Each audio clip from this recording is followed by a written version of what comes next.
Morning guys, உண்மையை உறக்க சொல்லும் நான் உங்கள் ஃபிட்னஸ் சாரா. இன்றைக்கி எனக்கு ரொம்ப சந்தோஷமாக இருக்குது கைஸ். என்னென்னு பார்த்தீங்கன்னா, நான் மட்டும்தான் ஓடிக்கிட்டு இருப்பேன். எப்போயாச்சும் என் கூட வந்து ஒரு பையன் ரன் பண்ணுவாங்க, ப்ராக்டிஸ் பண்ணுவாங்க. வரல அவர். இன்றைக்கி ரொம்ப 2 சின்ன பசங்க, அவங்க அப்பாங்களோட நான் கிரிக்கெட் விளாண்டுக்கிட்டு இருந்தேன். இன்றைக்கி அவங்க என் கூட அவங்க வந்து ரன் பண்ணிகிட்டு இருக்காங்க. என்னென்னு பார்த்தீங்கன்னா, தனுஷ் கூட ஒரு படத்தை சொல்லுவார்ல, சமுத்திரக்கனி. அவங்க அப்பைங்களோட விளாண்டுக்கிட்டு இருந்தேன். இன்றைக்கி அதுங்க பிள்ளைங்களோட அவங்க கூட விளாண்டுக்கிட்டு இருக்கு. அந்த மாதிரி கதை தான் எனக்கு. ஓகே கைஸ், நம்ம அடுத்து நெக்ஸ்ட் நம்ம ஒரு மோட்டிவேஷன் விஷயத்தை பற்றி பேசுவோம். அது என் லைஃப்பில் நடந்த ஒரு உண்மையான சம்பவம், இன்ஸ்பிரேஷனான சம்பவம் தான். என்னென்னு பார்த்தீங்கன்னா, நான் ஜிம்முக்கு போய் ட்ரெயினராக இருக்கப்போ மசில் நல்லா ட்ரெயின் பண்ணி சூப்பராக வச்சுருப்பேன் பார்க்குறக்கு பாடி லுக்காக. அதுக்கப்புறம் பார்த்தீங்கன்னா, அந்த மாதிரி ஃபுட்டும் எடுக்க மாட்டேன். என்னால் அவ்வளோ காசு செலவு பண்ணிட்டும் இருக்க முடியாது. இன்னொன்று என்னென்னு பார்த்தீங்கன்னா, நான் மசில் ட்ரைனிங் பண்ணுறப்ப ட்ரெயினராக இருக்கிறதால 2 நேரமும் ட்ரெயின் பண்ணுவேன். டெய்லியுமே சிக்கனும் எடுப்பேன்.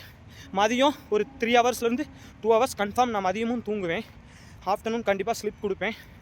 இப்போது இதே நான் ஒரு நார்மல் பேசிக்கான ஒரு பர்சன் மாதிரி ஒரு லைஃப் வந்துட்டேன் அப்படின்னா, காலையில் 9 o'clock ஒர்க் போயிட்டு ஈவினிங் 7 வரைக்கும் ஒர்க் பண்ணுற மாதிரி இருக்கும். 3 டைம் தான் சாப்பிட முடியும். அதுவும் வீட்டில் சமைக்கிறதான் சாப்பிடுவேன். எக்ஸ்ட்ரா வேணா ஃப்ரூட்ஸ், வாழைப்பழம், ஆப்பிள் இந்த மாதிரி ஃப்ரூட்ஸ் மட்டும் தான் எடுத்துக்க முடியும் என்னால். அப்போ என்னென்னு பார்த்தீங்கன்னா, என்னை நிறையா பேர் கேட்பாங்க, என்னாச்சு உடம்பு சூப்பராக இருந்துச்சு, ஏன் இப்படி ஆகிட்டீங்க அப்படின்னு கேட்பாங்க. அப்போ எனக்கே ஒரு குற்றுணர்ச்சி வரும், நம்ம உடம்பை ரொம்ப நல்லா பார்த்துக்கலையோ, நம்ம ரொம்ப லீன் ஆகிட்டோமோன்னு. ஆனால் சத்தியமாக அது அப்படி இல்லை கைஸ். இப்போ பார்த்தீங்கன்னா, நான் டெய்லியும் ஒரு 15 கிலோமீட்டர் 10 கிலோமீட்டர் டெய்லியுமே ரன்னிங் ப்ராக்டிஸ் கொடுத்துக்கிட்டு இருக்கேன். நான் யாருன்னு எனக்கு தெரியும். இப்போ நான் என்ன பண்ணிகிட்ருக்கேன்னு எனக்கு தான் தெரியும். என்ன மாதிரி ப்ராக்டிஸ் பண்ணிகிட்ருக்கேன்னு எனக்கு தான் தெரியும். ஆனால் பார்க்குறவங்க நம்மளை நல்ல ஒரு ஃபிசிக்ஸ் ஸ்ட்ரக்சரோடு பார்த்துட்டு கொஞ்சம் லீனாக இருக்கப்போ பார்த்தாங்கன்னா, அவங்களுக்கு நமக்கு ஏதோ ஆயிடுச்சோ, நம்ம என்ன பண்ணுறோமோ, எதுவும் தவறான வழிக்கு போய்ட்டோமோன்னு நினைக்கலாம். ஆனால் உண்மை என்னன்றது நமக்கு மட்டும்தான் தெரியும். ஒரு குட்டி கதை உங்களுக்கு ஒன்று சொல்கிறேன் கைஸ். என்னென்னு பார்த்தீங்கன்னா, ஒருத்தர் ஆஃபீஸ்க்கு நீட்டாக ரொம்ப ஆஃபீஸ்க்கு கிளம்பி போயிட்டுருக்காரு. பஸ் ஏறதுக்கு போகிறப்ப வழியில் ஒரு ஃப்ரெண்டு பார்த்து, என்னாச்சு, ஏன் டல்லாக இருக்கீங்க, எது உடம்பு சரியில்லையான்னு கேட்குறாரு. இல்லை நல்லா தான் இருக்கேன்னு சொல்லிட்டு பஸ் ஏறிட்டார்.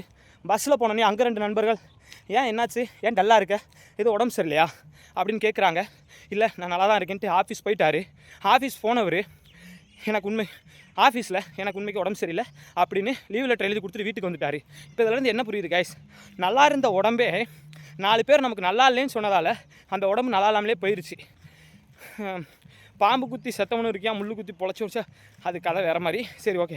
என்னென்னு பார்த்தீங்கன்னா, நம்ம அடுத்தவங்க சொல்கிறத எடுத்துக்க வேண்டியதில்லை கைஸ். அடுத்தவங்க 1000 சொல்லுவாங்க, நம்ம யாருன்னு நமக்கு தெரியும்.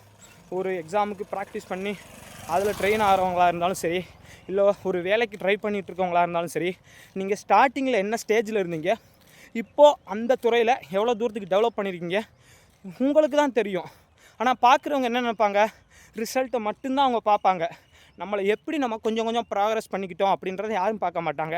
இன்றைக்கி ஒருத்தவங்க ஒரு பெரிய இடத்துல இருப்பாங்க, ஆனால் அவங்களுக்கும் இந்த மாதிரி பலவிதமான சில எல்லா பிரச்சனையுமே இருந்திருக்கும் ஸ்டார்டிங்கில். இவங்க ஏன் இப்படி பண்ணுறாங்க, இவங்க ஏன் அதை பண்ணுறாங்க, இவங்க ஏன் அதை பண்ணுறாங்கன்னு சொல்கிறவங்க சொல்லிக்கிட்டே தான் கைஸ் இருப்பாங்க. யாரும் நம்மளை கையை பிடிச்சி மேலே தூக்கி விட்றதுக்கெலாம் இன்றைக்கி யாரும் இல்லை. அவங்கவுங்க மேலே போகிறது தான் பார்ப்பாங்க. நீங்கள் மனசை மட்டும் தளர விட்டுறாதீங்க. நீங்கள் எந்த துறையில் பயிற்சி பண்ணிக்கிட்டு அதில் முன்னேறணும்னு நினச்சிட்டு இருந்தாலும் சரி, நீங்கள் 90% கடந்திருப்பீங்க. இன்னும் இருக்கிறது ஒரு 10% நினச்சிட்டு உங்களோட முயற்சியை முழு மனசோடு போடுங்க கைஸ். ஏன் அப்படி சொல்கிறேன்னா, நான் ஜெயிக்கிறனோ இல்லையோ, எனக்கு முன்னாடி ஒரு ஆரோக்கியமான வாழ்க்கை முறையாக என் ஊரில் இருக்க சின்ன பசங்களுக்கு நான் ஃபாலோ பண்ணி கொடுத்துட்ருக்கேன்னு நினைக்கிறப்ப எனக்கே ரொம்ப பெருமையாக இருக்குது. என்னை நினச்சா சந்தோஷமாக இருக்குது. இதுதான் கைஸ் நம்மளோட வெற்றி. இந்த மாதிரி விஷயங்கள் தான் நான் எதிர்பார்க்குறேன். Thank you guys. நான் இன்று உங்களுடன் விடைபெறுகிறேன். நான் உங்கள் ஃபிட்னஸ் சாரா. Thank you guys.